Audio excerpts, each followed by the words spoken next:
Bien. ¿Sí? Ok. Bueno, buenos días. Bueno, vamos a seguir hoy esta segunda presentación que he titulado así, Roma, sentido del humor y argumento en Platón. Ayer hice notar estos dos aspectos, ¿no? Que uno podría llamar el genio platónico, ¿no? El aspecto que tiene que ver con el genio literario de Platón y por otro lado, aunque no complementario también con el genio filosófico, lo que voy a hacer hoy es regresar a, a esa idea, pero poniendo especial énfasis en algunos pasajes de distintos diálogos, desde diálogos tempranos a diálogos tardíos, en los que una humorada, por ejemplo, un chiste, una broma, resulta a veces importante no solo para el desarrollo dramático del diálogo, sino, me gustaría sugerir, también para el progreso de la vida.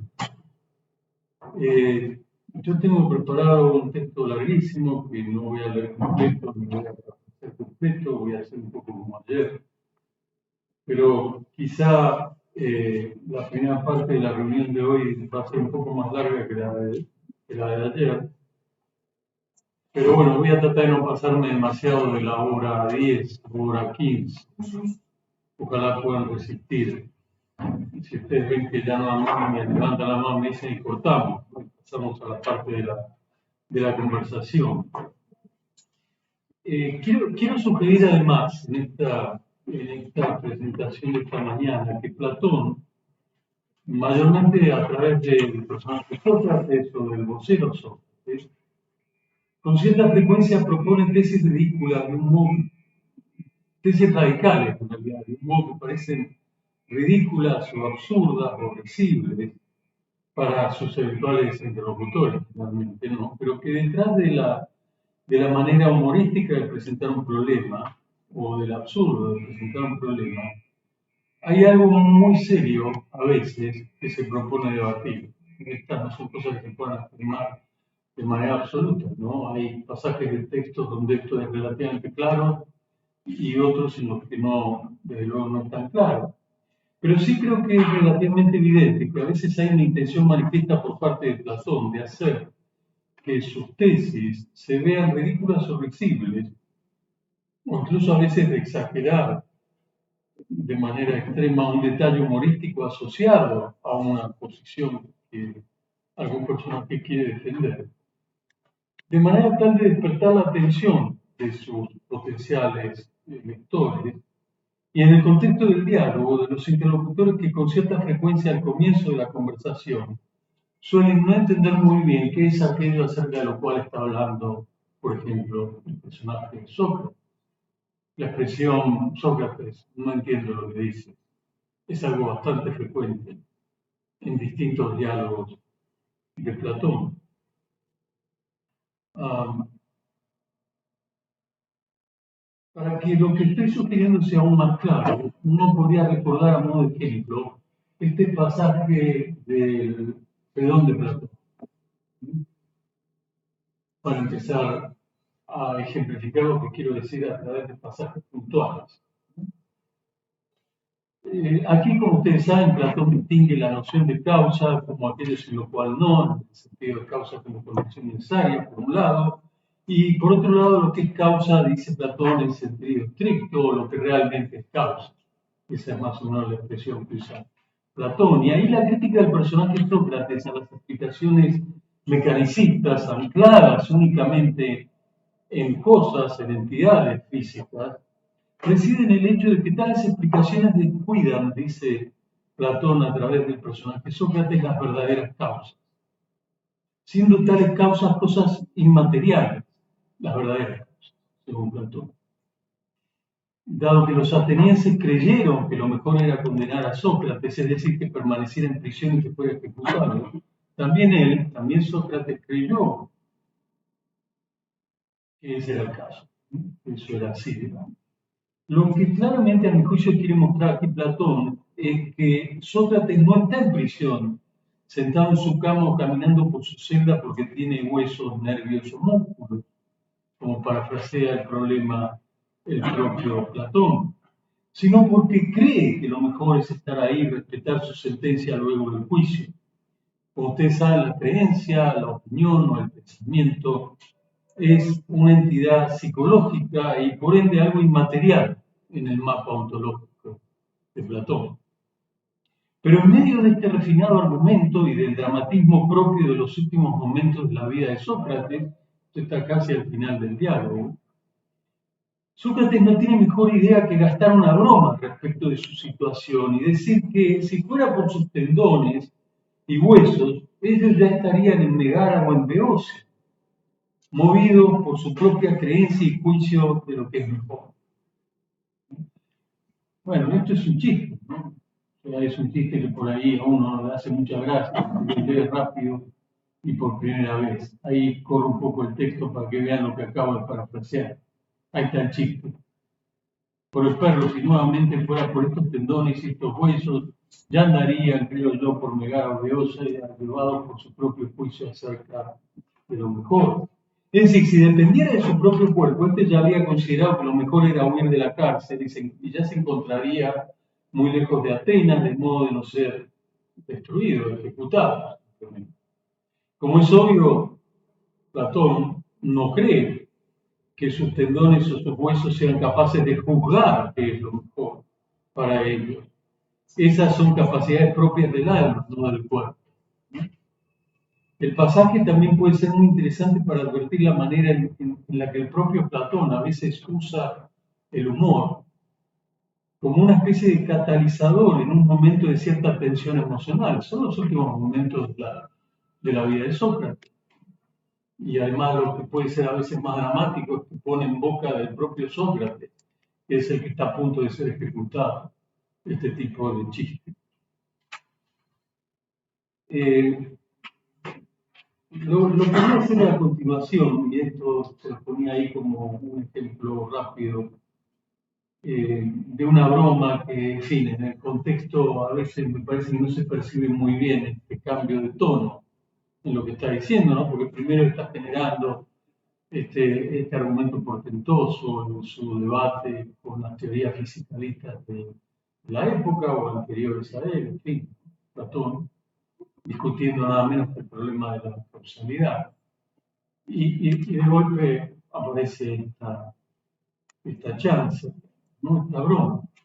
Mi plan, como les dije recién, es presentar varios ejemplos de bromas serias que pueden encontrarse en diálogos de distintas épocas de la producción filosófica y literaria de Platón. Y si lo que voy a sugerir es razonable, resultará evidente que la estrategia de combinar una broma con un tema serio es un recurso que aparece tempranamente en Platón y que nunca desaparece por completo.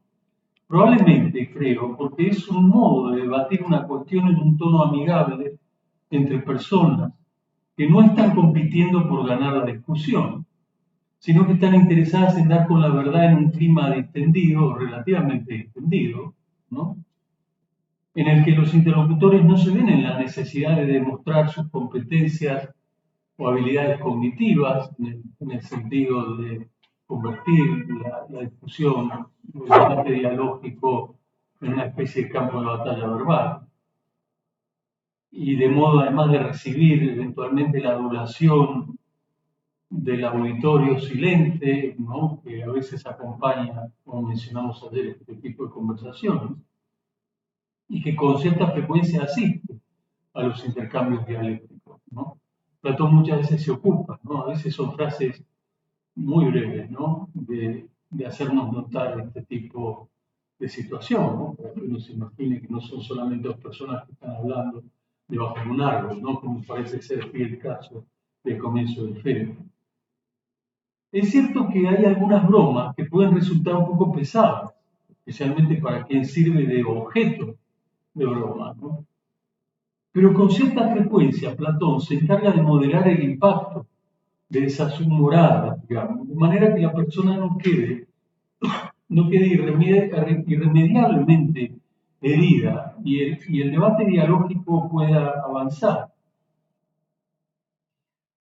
Esa es entonces más o menos mi idea. Y finalmente también quiero sugerir que el uso de la burla por parte de Sócrates o de la broma burlona, ¿no? Cuando hace un chiste sirviéndose de una persona, tiene a veces una especie de carácter correctivo, cuyo propósito es neutralizar la arrogancia epistémica.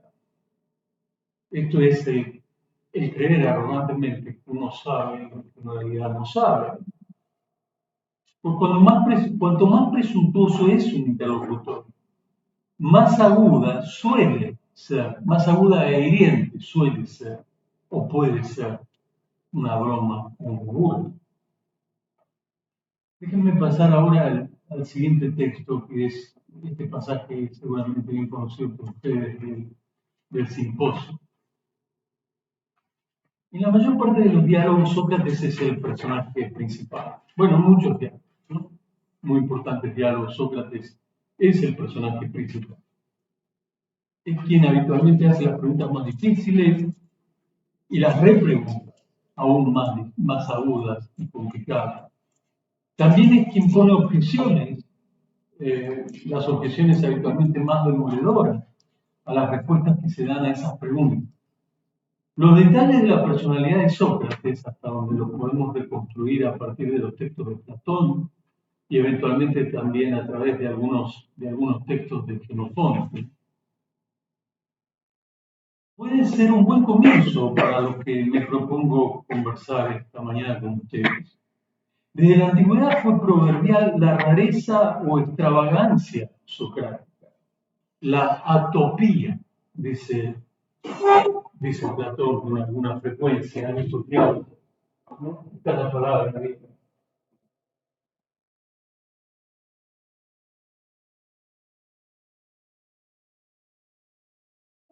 La extravagancia de Sócrates consiste en su modo extraño, según declaran los propios interlocutores, que por supuesto son parte de la construcción dramática e hiperelaborada de Platón, el autor, el escritor.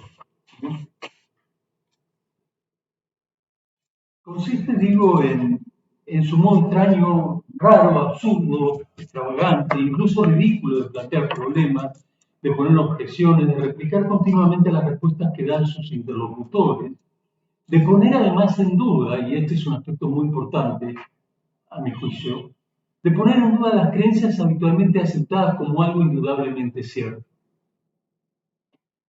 Esa imagen de Sócrates es la que ofrece el personaje Alcibiades en su célebre discurso, célebre para quien lo conoce, pero es un discurso muy conocido, el final del simposio, en uno de los pasajes centrales del banquete o simposio de Platón, cuando Platón le hace decir a Alcibiades, una persona como Sócrates es tan extraña, tanto él mismo como sus argumentos, que nadie podría acercársele, a no ser que se lo compare no con un hombre, sino con los sátiros y silenos. Sus argumentos son parecidísimos a los de los silenos que se hablan, y son completamente risibles, graciosos o ridículos, que lo oigan. Sócrates menciona burros de carga, herreros, zapateros, curtidores, y siempre parece estar diciendo lo mismo con las mismas palabras. Esto es lo que encuentran aproximadamente en mi texto 2, que pueden ir viendo por ahí más o menos. De modo que cualquier persona inexperta y sin inteligencia podría reírse, y habitualmente se ríe, de sus discursos, de sus argumentos. Sin embargo, quien los haya visto y haya sido capaz de penetrar en su interior encontrará que son los únicos logos, los únicos argumentos que tienen sentido. Son los más divinos y dentro de ellos poseen múltiples estatuas de virtud. Esa es una expresión que ha dado mucho que escribir a las personas que se dedican a ese texto. Agalmatarete, dice Platón. Son argumentos que se refieren a todo lo que conviene examinar a quien va a ser una persona meritoria o de bien, quien va a ser un kalos kairatos, alguien de mérito.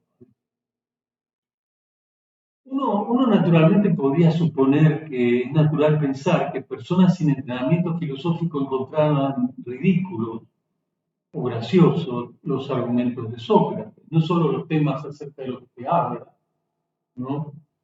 Que son denunciados como temas triviales, con mucha frecuencia por los interlocutores, ¿no? No solo digo los temas, sino el modo en que los trata el personaje Sócrates. Después de todo es el mismo Sócrates el que recurre a bromas o situaciones jocosas para explicar, ejemplificar lo que quiere decir. Quizá uno podría entender ese tipo de recurso como un modo que tiene Platón, a través de su personaje Sócrates, claro, de indicar que el fondo de su argumento no es algo que se encuentre completamente alejado de las situaciones triviales que habitualmente vivimos las personas, incluida, por supuesto, la gente que se dedica a la filosofía. A veces parecen unas personas extraordinariamente intocables, pero que no lo son. Hay gente que transpira, que come, que va al baño y todas esas cosas habituales de la condición humana. Cuando Sócrates menciona herreros o zapateros, su mención no es desde luego casual. En realidad está particularmente interesado en indagar qué es la herrería o qué es la zapatería o qué es lo que hace que un individuo determinado pueda ser llamado zapatero, herrero, poeta o poetisa. Son saberes expertos que, aunque quienes los poseen probablemente no pueden decir qué son, es decir, no pueden dar una definición precisa de dicho saber u oficio profesional, porque presupone estar en posesión de un conocimiento experto, pueden de todas maneras explicar la manera en que los saberes o los conocimientos que poseen, que los habilitan como expertos, como peritos en esos dominios profesionales, funcionan en un sentido práctico muy efectivo.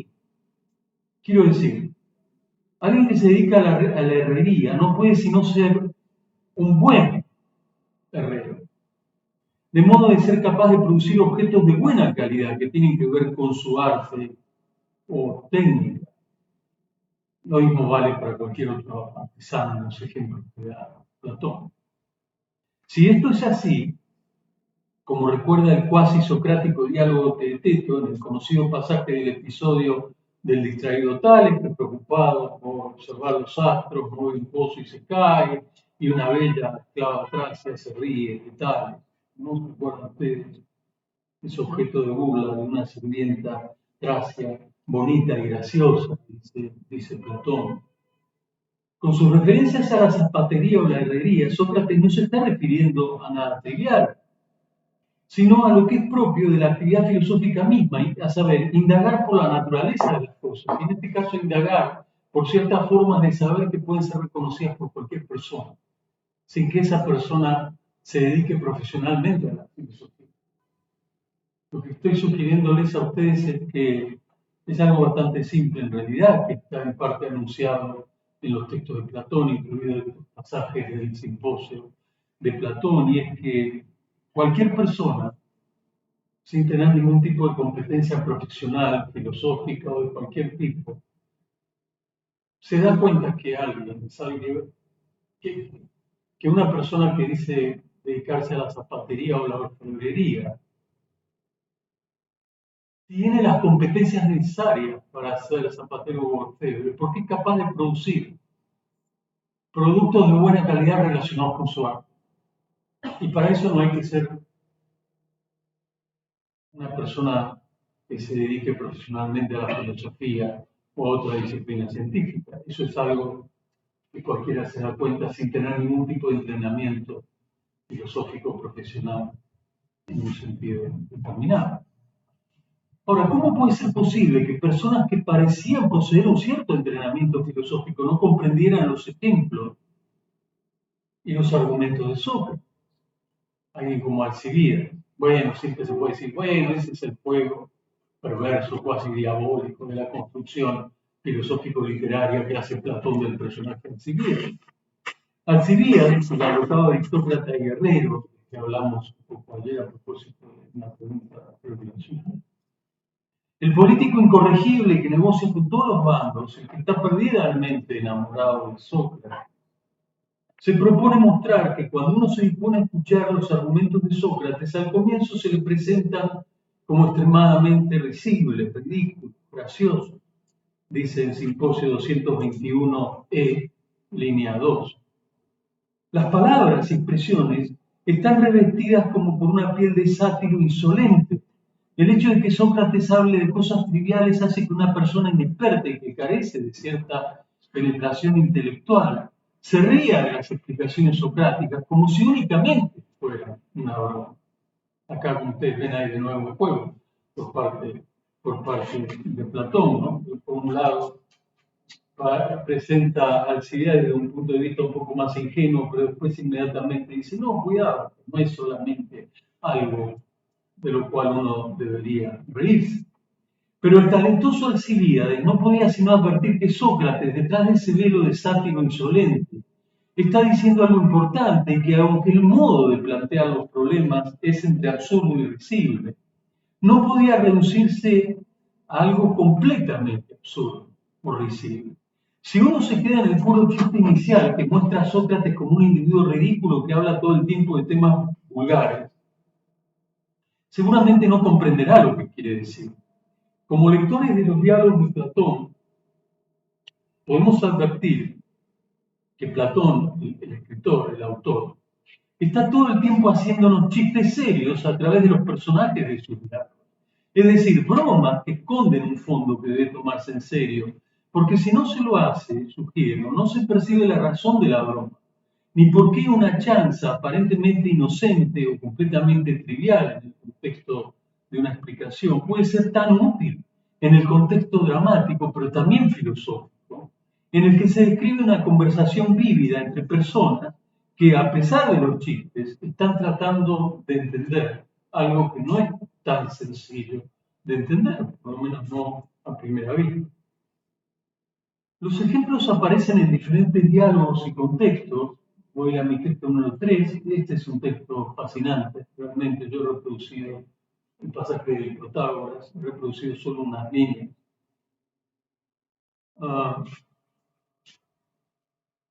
En este pasaje encontramos una notable sección en la que la broma y el argumento parecen avanzar juntos, de manera paralela. Hipócrates golpea muy fuerte la puerta de Sócrates en medio de la noche. Sócrates reconoce la voz de Hipócrates en la oscuridad y le pregunta si no está trayendo una mala noticia, a lo que Hipócrates responde que es portador de una buena nueva. La buena nueva es, Protágoras ha llegado, ¿no? Y para que se entienda bien todo el contexto, por ahí hay que adoptar, cuando uno explica este tipo de textos, creo yo, una actitud cuasi dramática, porque si no es una cosa aburrida, Protágoras ha llegado. No, yo me imagino un Hipócrates así, en un estado de excitación bastante intenso, ¿no? Y el tipo golpea la puerta en medio de la noche. Aparentemente Sócrates todavía está durmiendo, o casi. Está amaneciendo, pero todavía es de noche, y este le golpea la puerta así a toda velocidad. Protágoras ha llegado. Platón dice, Hipócrates busca tientas la cama de Sócrates cuando Sócrates le abre la puerta, podemos suponer, se sienta a sus pies. Y explica que se había enterado la noche anterior de la llegada de Protágoras y que pensaba venir a avisarle a Sócrates en medio de la noche porque ya era muy tarde y prefirió esperar a que el amanecer esté cerca. En cuanto hubo dormido un poco, decidió hacerlo. Así llega de noche a lo de Sócrates, pero aparentemente todavía despuntando el alba, como hace notar Platón ahí en 311 a 13. Entonces Sócrates pregunta a Hipócrates si Protágoras ha cometido alguna injusticia en su contra. Hipócrates, dice Platón, riendo, le responde: sí, Sócrates, por los dioses, aunque es el único sabio, no me hace sabio. Probablemente no se está riendo a carcajadas. Es una risa que se dibuja en el rostro del joven Hipócrates. Y decir, Sócrates, por los dioses, aunque es el único sabio, no me hace sabio, ¿no? Es parte de lo que le hace reír al propio Hipócrates, porque Hipócrates está formulando una nueva broma. Todo el episodio sucede en un ambiente oscuro, o casi oscuro. Hipócrates parece estar convencido de que Protágoras es sabio, es decir, es un sofós, es alguien competente en algo. La broma de Hipócrates es clara. Aunque Protágoras es sabio, no lo ha hecho sabio a él, a lo cual Sócrates responde que si le da dinero, seguramente lo hará sabio, ¿no? Este es uno de esos pasajes en los que Platón no pierde oportunidad para recordar que estos sofistas lo único que hacen es transmitir un supuesto saber, pero siempre a cambio de dinero, ¿no? ¿Qué diría Platón acerca de cualquiera de nosotros? Si le das dinero seguramente te va a hacer sabio. No, si uno exagerara un poco las cosas, podría sugerir que la oscuridad aún reinante. Recuerden que Hipócrates a tientas toca la cama de Sócrates cuando entra a la casa. Que esa oscuridad que aún está presente tiene algo que ver con el hecho de que no es completamente claro que Protágoras efectivamente sea un sabio, por lo menos desde el punto de vista de Sócrates. Eso aún es algo opaco para Sócrates, o al menos es lo que Platón al parecer quiere que pensemos. Seguramente Sócrates no tiene dudas de que el saber de Protágoras no es tal, pero es muy claro para él. Ante la excitación de Hipócrates por la llegada del gran sofista Protágoras, Sócrates no piensa ser quien decepcione al joven, solo le recomienda que le dé un poco de dinero, ¿no? Para que lo vuelva sabio. Algo que, como creo en el contexto es obvio, está dicho un poco en broma y un poco en serio. Es manifiesto que Hipócrates, siguiendo la opinión general, cree que Protágoras no solo es sabio, sino el más sabio para hablar. Sofóstaton legem, dice Platón en el griego. ¿Acaso Platón está evocando el célebre pasaje de la Apología de Sócrates en el que el oráculo declara que Sócrates es sapientísimo, el más sabio, e implícitamente contrasta la sabiduría socrática con la supuesta sabiduría protagónica? Protágoras es el más sabio para hablar, Sócrates lo es porque no cree saber lo que en realidad no sabe. Platón parece aprovechar el chiste de Hipócrates para hacer su propio chiste. Y el chiste sería, los sofistas te hacen sabio, pero solo si les das dinero. Pero si eso es así, ¿qué valor puede tener una forma de sabiduría o de saber que presupone una transacción monetaria? Visto el problema desde nuestra perspectiva, lo que exige Platón parece exagerado, demasiado exigente. Pero no hay exageración alguna. Si uno hace un esfuerzo por entender el saber del que Sócrates es portador, o aparentemente se siente portador, se trata de un saber que no tiene ningún tipo de ingrediente informativo. No es un conocimiento que pertenece a un área profesional definida, como la zapatería, la herrería, la orfebrería. No es un conocimiento experto determinado con contenidos cognitivos específicos en ese sentido. Es el saber que puede hacer que uno cambie de modo radical su propia disposición respecto de lo que cree saber.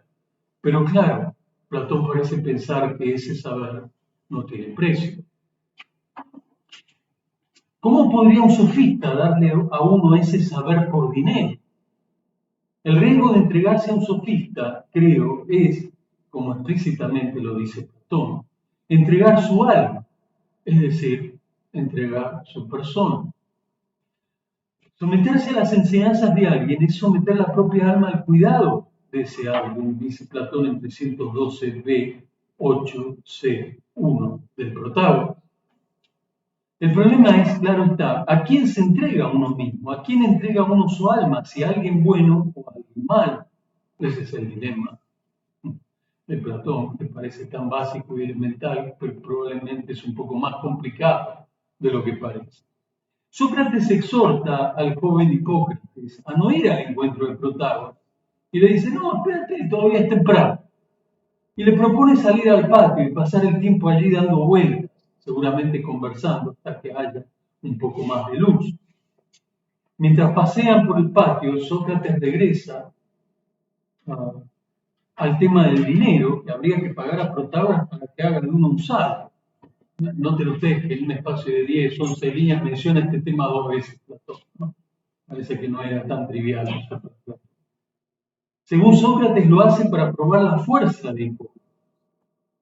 Ahora uno podría preguntar, ¿en qué consiste esa fuerza o firmeza?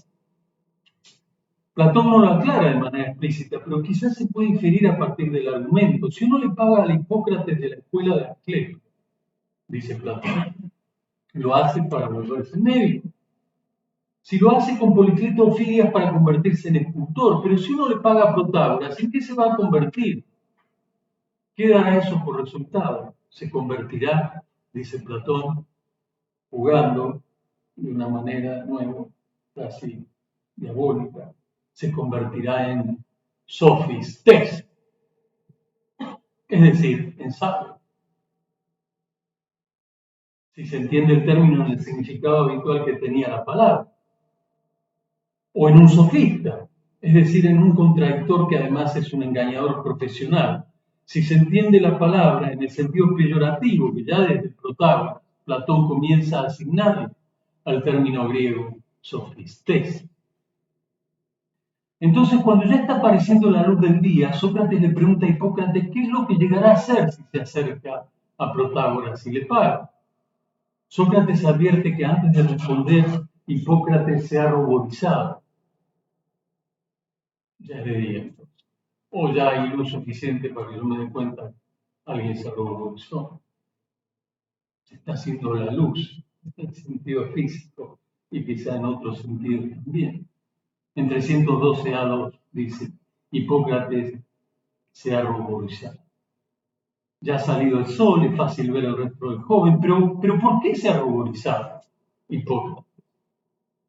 Probablemente, sugiero, porque advierte que aunque la respuesta correcta es decir que si paga a Protágoras, lo que llegará a ser es un sofistés, también se da cuenta de que, como señala Sócrates enseguida, para querer ser X hay que saber qué es.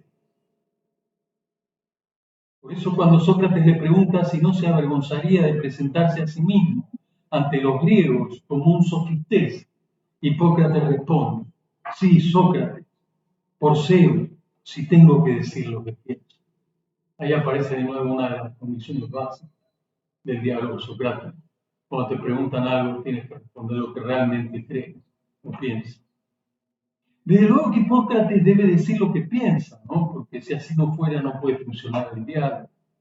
Pero no se avergüenza, pero se avergüenza, ¿no? Por eso probablemente se ruborice.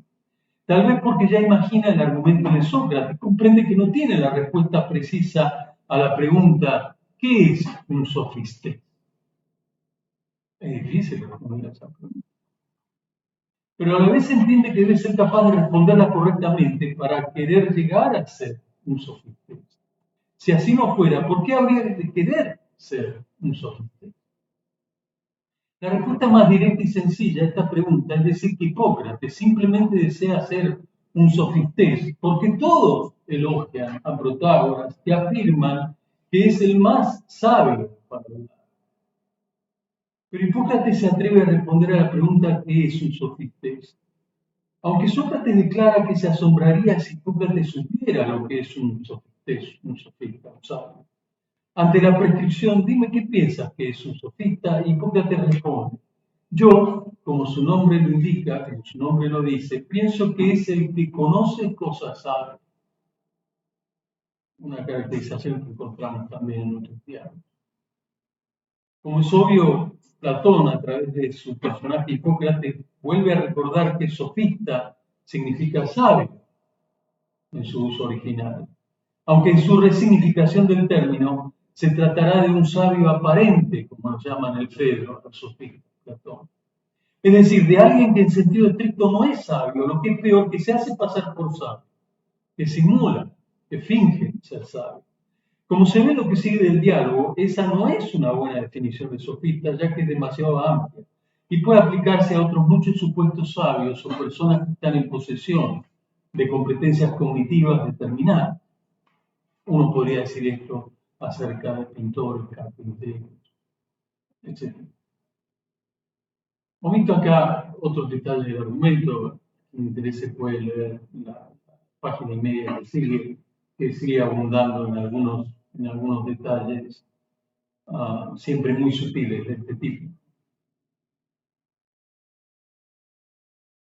Lo que sí me interesa señalar ahora una vez más es el modo en que Platón, en un contexto dramático, lleno de ingredientes un poco intrigantes, si ustedes quieren, y aparentemente inocentes para el problema que se comenzará a tratar, introduce varios temas filosóficos de relevancia dentro del diálogo Protágoras y más allá de él. Dos de esos temas son los siguientes. Uno, para recibir la enseñanza de Protágoras, uno debe pagar. Pero recibir la enseñanza de alguien es entregar su alma a esa persona. El problema es que algunas personas son buenas y otras malas. Y si uno le entrega su alma a alguien malvado, se volverá malvado. Después de todo, en la perspectiva platónica, el sofista no es más que un mercader de las mercancías de que se nutre el alma. Esto está en el diálogo sofista 224a 231d y tratado eso con mucho detalle. En segundo lugar, es difícil entender cómo, a propósito de estos contenidos filosóficos de mayor relevancia, a mi juicio, dentro del diálogo Protágoras, es difícil entender cómo alguien puede querer ser o volverse algo si ignora qué es ese algo. En tercer lugar, si un sofista es quien conoce o sabe cosas sabias, parece que no hay un objeto propio de la sofística, pues esa caracterización también puede aplicarse a otros supuestos saberes. Por eso Sócrates pregunta, ¿de qué cosas sabias es sabio o conocedor el sofistés? Además, si uno dijera que el sofistés sabe hacer hábil a alguien para hablar, sin duda estaría diciendo algo cierto, pero eso no es suficiente. Pues habría que preguntar acerca de qué el sofista sabe hacer a uno hábil para hablar, o dota a uno de las competencias necesarias para que uno sea capaz de hablar bien acerca de cualquier tema. Ante esta objeción, Hipócrates responde que el sofistés lo hace a uno hábil para hablar acerca de lo que sabe, pero Sócrates, como es habitual en él, insiste en que no es para nada claro aquello acerca de lo cual el sofista es competente y hace competente a su aprendiz, a su estudiante. Hipócrates, ya llegado a este momento, dice que ya no sabe qué decir. Si este análisis es relativamente razonable y claro para ustedes, probablemente hay que suponer que la fuerza o firmeza de Hipócrates, de la que habla Sócrates al comienzo del pasaje 311b en el diálogo Protágoras, debe ser probablemente su carácter, el temple anímico o psicológico, que le permite entender que debe acceder a la conversación dialógica y por tanto intentar responder las preguntas de Sócrates en el marco dialógico de preguntas y respuestas que impone el debate generoso, en el que el propósito último es dar con la verdad de manera conjunta. En el contexto, en el marco del interrogatorio socrático, Hipócrates es consciente de que se requiere responder a la pregunta ¿qué es algo? Para saber en sentido estricto por qué uno desea llegar a ser ese algo. Hasta ahí entonces mi análisis desapareció acá de este pasaje 3, que como digo tiene otros ingredientes que ustedes pueden encontrar en la página que sigue, pero con eso me parece que es suficiente a modo de ejemplo. Para que ustedes vean acá un pasaje que tiene componentes teatrales muy potentes, ¿no? Y a la vez esos componentes, sugiero, pueden estar adelantando el tema de fondo o uno de los temas de fondo del diálogo. Voy a ir ahora al Euthyfrón, mi texto número 4. Como ustedes saben, con frecuencia la ironía se mezcla en los textos de Platón con lo risible o con lo ridículo.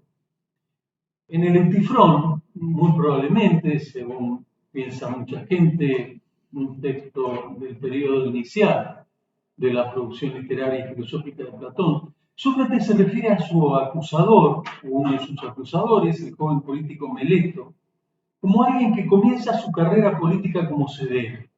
Él sabe, dice con un poco de ironía el personaje Sócrates, cómo se corrompe a los jóvenes y quiénes los corrompen, señalando de manera explícita que se trata de una persona competente, ¿no?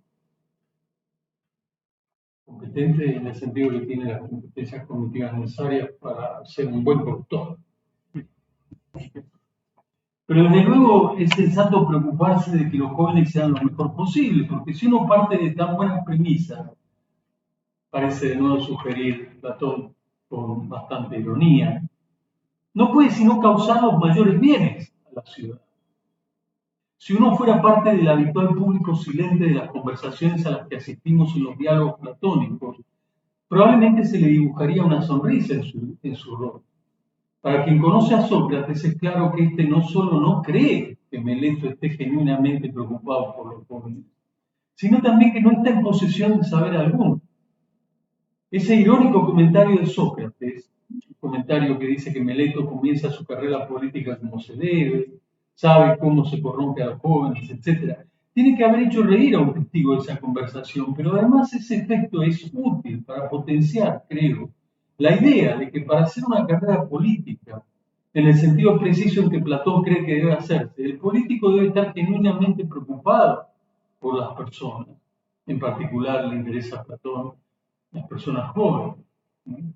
Que son quienes organizarán la ciudad cuando los ancianos ya no estén, además del hecho de que son quienes van a la guerra y quienes trabajan en labores productivas. Parte del mensaje socrático también es que quienes efectivamente sean corruptores deben ser, bueno, no quiero decir eliminados, pero no me sale otra palabra, en todo caso deben ser apartados, suena demasiado fuerte, de lo eliminado, de donde se sigue que si uno parte de esas premisas no podrá sino ser responsable de enormes bienes para la ciudad. Cuando Sócrates responde la pregunta de Eutifrón respecto de qué es lo que Meleto dice que hace Sócrates para corromper a los jóvenes, este responde: átopa, cosas absurdas o cosas fuera de lugar.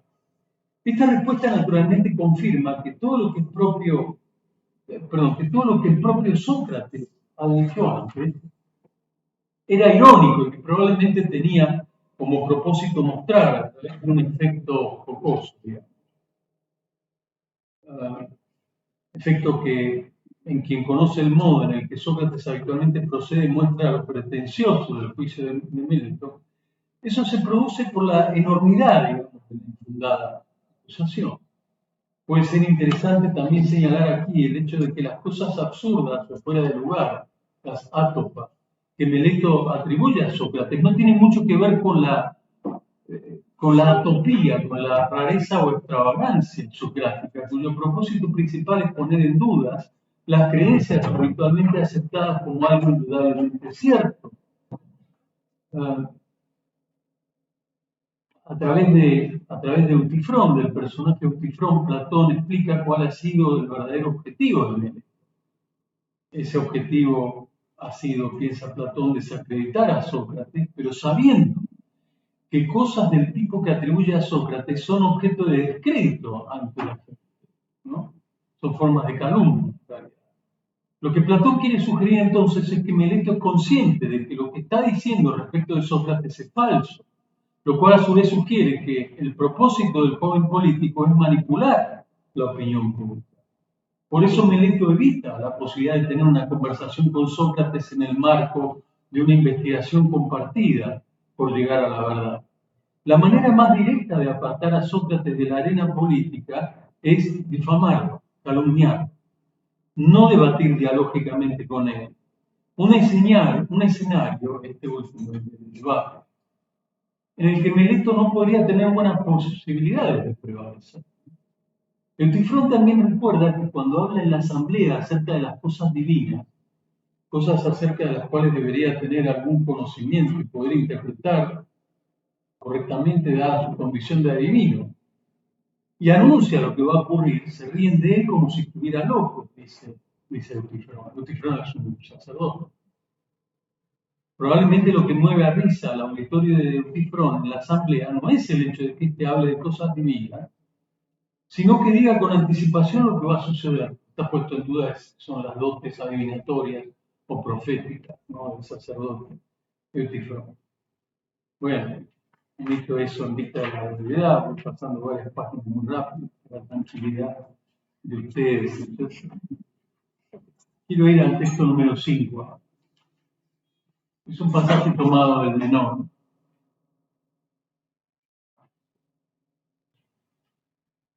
ahí dice Sócrates, tiene que decir Sócrates. Ahí.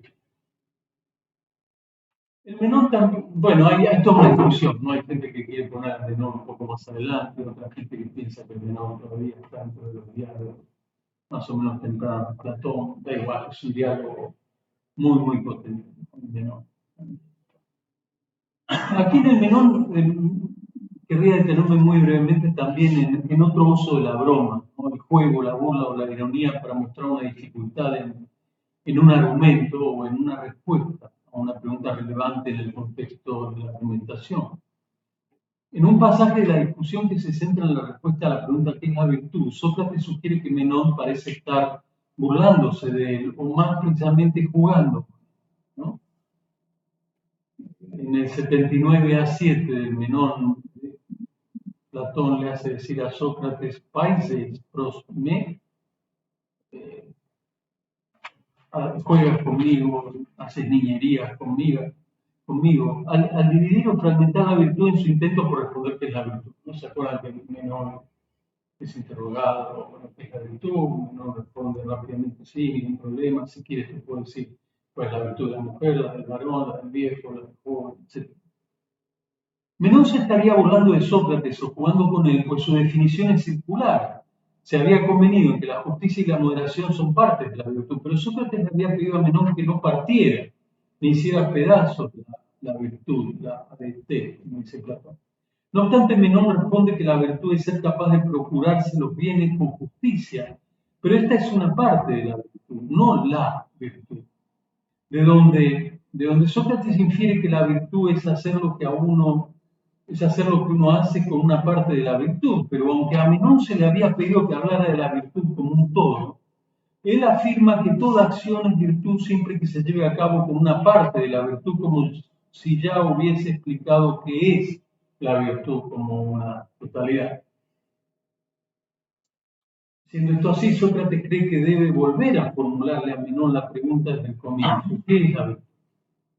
La función que creo que tiene la burla o el tono lúdico del discurso en este pasaje de Menón, cuando Sócrates traduce la circularidad de la respuesta de Menón a una especie de juego, es minimizar el daño que puede hacer en Menón el propio reconocimiento de que ha respondido incorrectamente, o lo que tal vez puede ser más humillante para Menón, de que no ha entendido correctamente la pregunta. Una vez más, este ingrediente dramático, sugiero, contribuye o puede contribuir a mantener íntegra la buena disposición de un personaje, la buena disposición al diálogo de un personaje, y permite que el debate y por ende el examen filosófico entendido como investigación conjunta avance. Voy a ir ahora a un pasaje mucho más complejo desde varios puntos de vista, está en el Político de Platón, un diálogo mucho más tardío seguramente. Porque me interesa mostrarles a ustedes que este tipo de contrapuntos que uno puede hacer aparece en diálogos tempranos, claramente tempranos, como la apología, el Carmen, el etc. Pero también en el teteto, o en el sofista, o en el político. En una de las secciones centrales del político, que es una de las más difíciles y a mi juicio más interesantes del diálogo, donde Platón discute el método de la división, ¿no? La idea de dividir los géneros en especies, ¿no? Para ser capaz de dar apropiadamente como una definición. El extranjero, que es el personaje principal del diálogo, llega a la conclusión de que el hombre, el ser humano, no es un animal racional, sino un bípedo plume. En realidad, Platón no emplea la expresión bípedo plume. Esa expresión aparece en Diógenes Laercio 640, ¿no? Repetida por Sexto Empírico, por ejemplo. Pero la idea en realidad ya está presente en un pasaje de los analíticos posteriores de Aristóteles. Pero van a ver por qué cito eso, aunque Platón no lo diga de esa manera. Como digo, en sentido estricto, esta definición del ser humano no se encuentra dicha exactamente así en el político de Platón. pero está sugerida, ¿no? En la sección 266c, Platón divide lo que llama el rebaño bípedo en desnudo y plumífero. Desnudo es en el contexto una manera de decir implume, claro, ¿no? Porque desnudo ahí quiere decir que no tiene pluma. Bueno, es una de las especies. Varias páginas antes, en 262a y siguientes, el extranjero ya había bloqueado el intento del joven Sócrates, que es el otro personaje importante del político con quien dialoga durante casi todo el diálogo el extranjero. El joven Sócrates no es el Sócrates habitual, es otro Sócrates, mencionado también en el TF. El intento, digo, del joven Sócrates de separar al ser humano de los demás animales, parte de especie, recuerda Sócrates, deben tomarse de manera conjunta, pues aunque puede ponerse lo que se está buscando aparte de todo lo demás, eso solo puede hacerse en la medida en que sea correcto hacerlo. Es una manera que tiene el extranjero de decirle al joven Sócrates, vete con calma, no te vayas tan rápido, se te puede pasar a hacer una división correcta, ¿no? Género y especie. El procedimiento es ir cortando por mitades, pues solo de esa manera uno podría encontrarse con formas, con ideas, dice ahí Platón. Es este tipo de corrección el que indica que el extranjero parece rechazar la idea de que el ser humano es un animal racional, un rechazo del cual el extranjero nunca se retracta en el resto del diálogo. La observación importante en este caso es que la división debe conducir a que el procedimiento no dé lugar únicamente a meras partes, sino más bien a lo que podríamos llamar partes eidéticas. En el sentido filosófico platónico estricto son las especies de un género. La diferencia entre lo uno y lo otro se ve a partir del parlamento del joven Sócrates en el pasaje 263a. Él aún tiene ahí dudas acerca de cómo uno podría saber con certeza que un género y una parte no son lo mismo. El extranjero de nuevo pone paño frío, ¿no? Intenta disipar la duda al argumentar que una especie, que un negro de X, es también necesariamente parte de esa X, de la que se dice que es especie. Inversamente, no es necesario, aclarar al extranjero, que la parte sea especie. Pero para el neófito en platonismo básico, esta sutil observación puede pasar más o menos inadvertida. Pero para Platón y sus oyentes es una observación tan natural como relevante. Esto es, toda especie es una parte porque es parte de un género, pero una mera parte, ¿no? No necesariamente es parte del género apropiado que permite dar con la clasificación del objeto en un proceso que puede dar con la conceptualización apropiada de dicho objeto a través de una definición. O sea, lo que está diciendo básicamente es que toda especie es una parte, pero no toda parte es una especie. No toda parte pertenece a un género como la especie apropiada que se está buscando. Y esto de nuevo, ¿no? es parte de estos recursos así dramáticos literarios, ¿no? Que se vale Platón en un texto tan denso como es el político, sobre todo en esta parte del diálogo, para decirle al profesor que tranquilo, vete despacio, estás yendo demasiado rápido, no, cuidado que se pasó esto y aquello, fíjate, etc. Si uno regresa al problema que motivó inicialmente esta discusión, advierte que hay más respecto de esta parte del procedimiento diairético, el procedimiento de división, que la tesis de que el hombre es un bípedo implórico. En el contexto es bastante claro que lo relevante es distinguir el tipo de relación que debe darse entre el político y los seres humanos que se supone son su interés principal. Tal vez el interés principal del extranjero en estos pasajes es mostrar no que el ser humano es un animal racional, sino que lo relevante es hacer evidente la sociabilidad humana como condición esencial de las asociaciones humanas. Pero este es otro problema que está involucrado en esas líneas y que después produce derivaciones en esta división en el contexto del diálogo. Lo que me interesa señalar es que en varias secciones centrales del político, Platón vuelve a desplegar su genio dramático literario y en el contexto de un argumento de enorme densidad. no solo por el problema que está tratando, sino por el modo en que lo está tratando. Cuando Platón se pone a hacer este tipo de distinción y de argumentaciones en una densidad extraordinaria. Es bastante obvio el hecho de que el joven Sócrates cae en el error con cierta frecuencia. Bueno, eso estaba acá un poco más adelante en el texto, ¿no?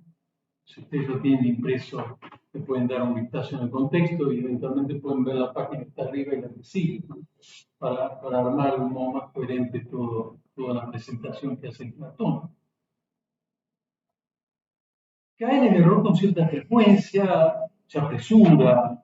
Entonces es una tarea relevante del extranjero intentar corregirlo de un modo amable, amigable, de modo que el debate pueda continuar en un clima propio. A medida que avanza la investigación, el extranjero hace notar que el político no puede ser una persona dedicada a la crianza individual, sino que se asemeja a una especie de pastor que cuida caballos o bueyes.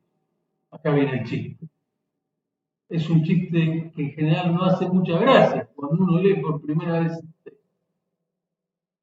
La sugerencia es, desde luego, que debe ser alguien que se ocupe de la crianza de una multiplicidad de individuos de la misma especie en su conjunto. Pero en medio de esa discusión particularmente refinada en el argumento, le pregunta el extranjero al joven Sócrates si a esa crianza común de muchos individuos hay que darle el nombre de crianza rebañega o de crianza colectiva, la traducción de María Isabel Santa Cruz. El joven Sócrates responde confiado que cualquiera de las dos denominaciones será apropiada, según sea la que resulte mejor en el caso concreto de la conversación. Y ante esa respuesta, el extranjero felicita al joven. Esto es muy importante, ¿no? Que cuando uno está avanzando en la comprensión de un problema, alguien puede ser un superior epistémico, uno le diga, bien, adelante. Ante esa respuesta, como digo, el extranjero felicita al joven, pero le recuerda que si conserva esa actitud de no preocuparse exageradamente por el exceso de nombres, se mostrará como una persona más rica en sabiduría cuando envejezca. Notable observación de Platón. Hay un sentido relativamente claro en el que puede entenderse que el extranjero está poniendo a prueba al joven Sócrates, pues de hecho, agaloiotrofía, crianza rebañega, y coinotrofique, crianza colectiva, significan prácticamente lo mismo. La prueba consiste entonces en hacer notar que lo relevante no es el nombre, sino el problema filosófico al cual dicho nombre refiere. Como han hecho notar muchos, me ha hecho notar mucha gente, ¿no?, que ha estudiado este texto, es probable que aquí debe detectarse una ironía en contra de la práctica antisténica, de poner demasiado peso en los términos y poner poca atención a lo que los términos refieren, en términos del problema filosófico que se está debatiendo del problema.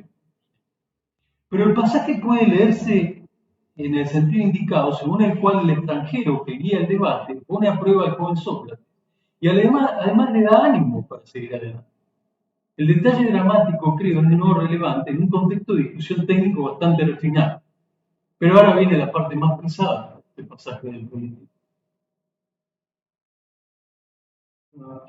El extranjero, como vimos, aunque trata con amabilidad al joven Sócrates y se preocupa de darle confianza, ¿no?, señala varias veces el hecho de que el apresuramiento en el ejercicio dialéctico, de dividir los géneros en especies que sean apropiadas al género, etc., nos ha conducido a un retraso en la obtención de la meta. O sea, ha habido demasiados rodeos, demasiados circunloquios.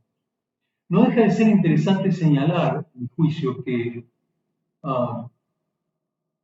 al menos parte de las correcciones que introduce el extranjero al modo en que procede el joven Sócrates lleva a una caracterización del ser humano aún más risible o absurdo, un cerdo bípedo.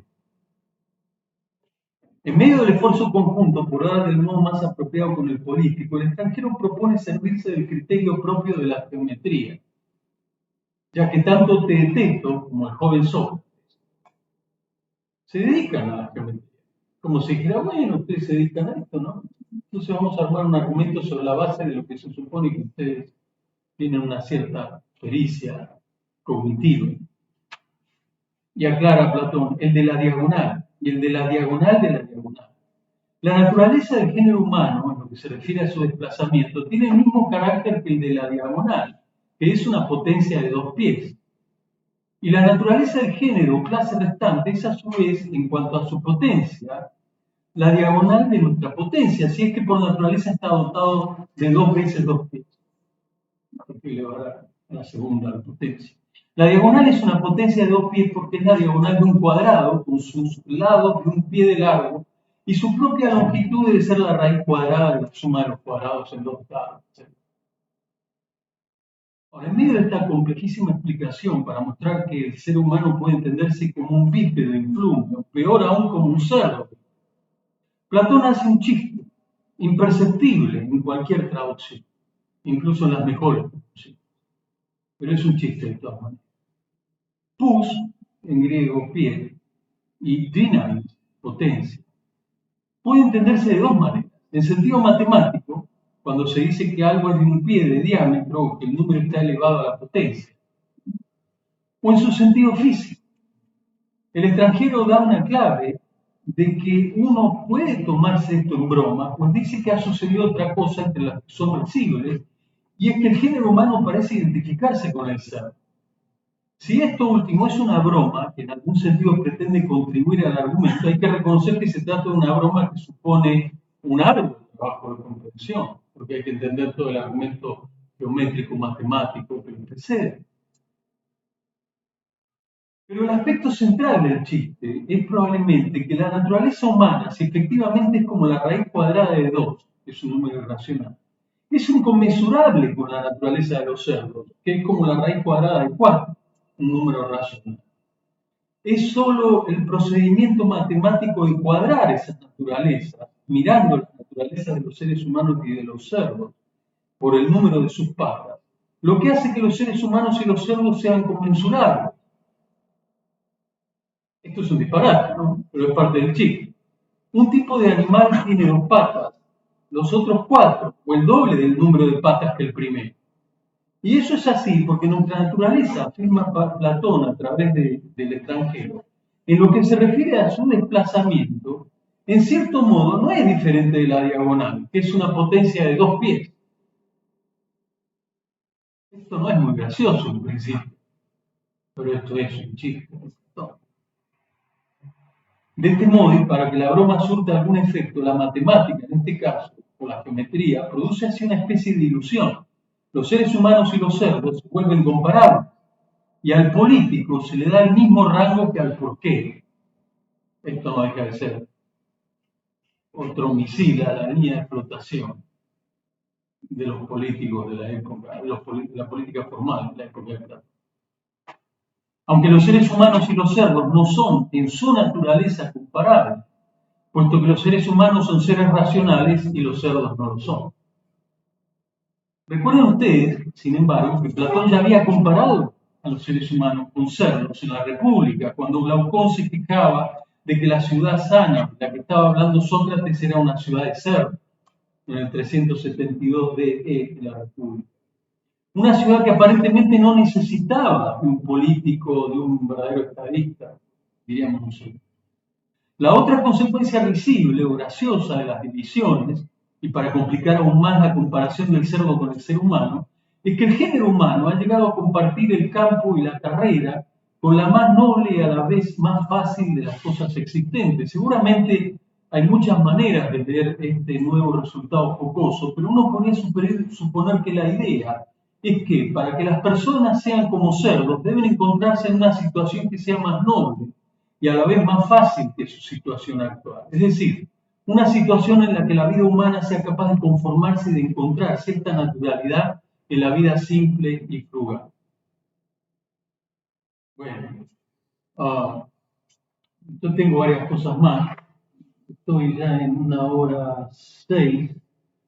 Quizá me puedo tomar otros 7 minutos y hago la pausa para que hagamos una pausa y luego conversemos, ¿no? Bueno, la diferencia, claro, importante, ¿no? En el contexto de todo este argumento tan sofisticado, el chiste implícito y explícito, es que los humanos somos bípedos y los cerdos son cuadrúpedos, por lo que las esencias entre estas dos especies no pueden coincidir. En el mejor de los casos somos cerdos a los que les faltan dos patas. ¿Cómo sería una cosa así de chiste? Bueno, está gracioso. Si uno no sigue más o menos la argumentación, las potencias, de los números racionales e irracionales. Bueno, quisiera terminar con, si me aguantan otros 7 minutos, con una última referencia a mi texto número 7, que es un pasaje muy interesante del Fileo de Platón.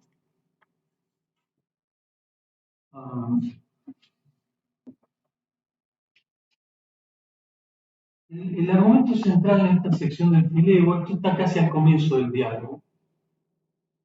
El propósito es mostrarle a Plutarco, que es el aprendiz de Anaxágoras, ¿no? Plutarco es el discípulo de quien da nombre al diálogo, el Fileo. Un personaje que aparece muy poco en el diálogo, podemos conversar a ese respecto por razones bastante claras. Pero el argumento central parece tener como propósito mostrarle a Plutarco que la tesis de que el bien se identifica con el placer sin más, o a como dé lugar, no es sostenible y puede articularse de la siguiente manera. Primero, Plutarco sostiene que no necesita más que del placer corpóreo si ya tiene eso por completo. Segundo, Sócrates objeta que de algún modo precisaría de inteligencia, sabiduría, cálculo y de todo lo que es afín a él.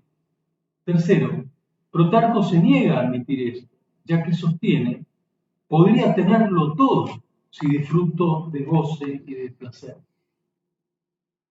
Cuarto, Sócrates hace que Plutarco reconfirme su tesis. Le pregunta, si vives así, podrías disfrutar siempre durante toda tu vida de los más grandes placeres. E ingenuamente Plutarco responde, ¿por qué no habría de poder? No, desde luego que sí. Hay una hábil maniobra que lleva a cabo el experto Sócrates. La respuesta categórica de Plutarco, inducida, claro, por Sócrates, hace que Plutarco quede comprometido a un punto del cual ya no hay regreso. El por qué no había de poder de Plutarco no deja ninguna duda de que con disponer del disfrute de los placeres le basta para vivir no solo una vida humana, sino probablemente la mejor vida. Pero Sócrates hace notar ahora que si Plutarco no posee cálculo racional, recuerdo, conocimiento o opinión verdadera, se verá privado de varias cosas muy relevantes para una vida humana de buena calidad. Sin opinión verdadera no puede opinar o creer que disfruta cuando está disfrutando. Si carece de recuerdo, no podrá recordar que en algún momento estaba disfrutando o experimentando placer. Por último, si Plutarco está privado de cálculo, no le será posible calcular que disfrutará, o que gozará, o que sentirá placer en el futuro. Ahora, si se encuentra privado de todas estas capacidades cognitivas, se sigue, según Platón, que vive no una vida humana, sino la de un molusco o la de los animales marinos que viven en conchas. Pero ese tipo de vida no es elegible para un ser humano que no puede sino evocar lo que ha vivido y calcular lo que quiere vivir en el futuro. Y además del hecho de que es algo que las personas hacemos habitualmente. Y para eso no es necesario tener entrenamiento filosófico, ¿no? Ni platónico, ni de ninguna otra índole. Sin rodeo, Plutarco confiesa que el argumento lo ha dejado sin habla, que lo ha dejado a fácil. Es muy intenso el momento. Estoy por ahí abajo, ¿no? Porque vean el texto que le dije, la copia de Cristo, ¿no? Más o menos por ahí. No vive la vida humana sino la de un molusco o la de los animales marinos que viven en fondo. Si uno se representa la situación como si la estuviera viviendo en primera persona, el contexto dramático adquiere un significado diferente, mucho más intenso y emotivo. Pues no puede más uno, creo yo, bueno, yo, pero sugiero que todos hagan el intento de ponerse en primera persona. Uno no puede más que imaginar lo abrumado que ha quedado el inicialmente arrogante Plutarco, que creía saber sin ninguna duda que el bien podía identificarse con el placer o con la satisfacción del deseo como del lugar. Sócrates desde luego advierte, y no tiene mejor idea que decirle en 21 DC, no nos hablan de mepo malfatizome, sino que cambiando a la vida del intelecto, inspeccionemos. La vida del intelecto es la que proponía como modelo de vida buena el personaje Sócrates. El pasaje tiene una enorme intensidad dramática. Si uno tuviera capacidades histriónicas, podría explicar esto en esa esquina armando una representación cuasi teatral. No ocurre, claro, no voy a tratar. Yo tengo un amigo que hacía esas cosas, las hace, un profesor de filosofía, seguramente muy conocido por muchos. La broma de Sócrates es implícita en parte y en otra parte bastante explícita. Decirle a Protarco no nos ablandemos puede leerse en el sentido de que Sócrates tiene el propósito de distender el momento y ayudar a Protarco a que recupere un poco su confianza perdida. Es como si le dijera, bueno, venga, vamos, mantengámonos firmes y sigamos examinando la cuestión, que sin duda es algo. No nos ablandemos, no nos vamos a mirar nada ahora. Pero el pasaje también se puede leer como una nueva humorada de Platón. Y este es el modo que a mí me gusta leer este tipo de cosas. Hacia el final del argumento, un poco en serio y un poco en broma, Sócrates llama a Protarco molusco, tal vez pensando en almejas u otros, o machas, como se dice en Chile, que son unas almejas gigantes extraordinarias de la parmesana, ¿no? Almejas u otros animales blancos. Platón dice de una manera más refinada animales marinos que viven en conchas. Pero ese tipo de animales son las criaturas más estúpidas de la naturaleza, según Platón, Timeo 92, dice. O sea, no tiene nada de inocente decirle a alguien en el contexto de un diálogo platónico, estás viviendo la vida de un molusco. Es como si Sócrates le estuviera diciendo a Protágoras, oye, no seas molusco, ¿no? No seas almeja. Que es como decirle, no seas estúpido, ¿no? Si careces de opinión, memoria y cálculo, no puedes saber qué es placentero, qué lo fue o qué lo será. ¿De acuerdo? ¿No? El argumento inicial para decir que estas competencias o estas capacidades cognitivas eran relevantes, ¿no? Para hablar de una vida buena en el sentido de una especie de prosperidad vital más o menos racional. Desde la perspectiva filosófica también puede leerse esto como un recurso útil para neutralizar la arrogancia epistémica a la que el joven Protarco estaba sujeto al comienzo del debate. Si esto es razonable, debe seguirse que una broma puesta en medio de un debate filosófico puede servir a dos propósitos complementarios: hacer que el interlocutor recobre una moderada confianza que le permita continuar debatiendo y a la vez mostrar que esa actitud de arrogancia epistémica que disponía a Protarco a creer sin mayor análisis que con la sola posesión del placer le bastaba para gozar de una cierta prosperidad vital. Estoy terminando, calma, ya llego, estoy terminando. No resulta suficiente para examinar la manera en la que una persona es capaz de desarrollar su vida de un modo próspero. Es claro que el argumento socrático no prueba que el bien es la sabiduría, el intelecto, el recuerdo, etc. O esas diferentes capacidades cognitivas, el carácter intelectual que ha mencionado Sócrates como los candidatos más apropiados o más razonables para ser identificados con el bien o con la vida buena. Lo que el argumento muestra es que sin tales capacidades como condición necesaria ni siquiera se podría postular la posibilidad de que el placer sea un bien. Si opinión verdadera, recuerdo y cálculo racional que forman parte de los candidatos socráticos que aspiran a hacer el bien son al menos condición necesaria del placer, se muestra que sin ellos el placer no es posible. Y si esto es así, la tesis inicial de Protarco queda demolida. Bueno, tengo por lo menos tres ejemplos más, pero creo que podemos detenernos acá porque ya estamos más o menos en 1 hora 15 y no quiero abusar de su paciencia. Así que muchas gracias y podemos pasar a la pausa si están de acuerdo.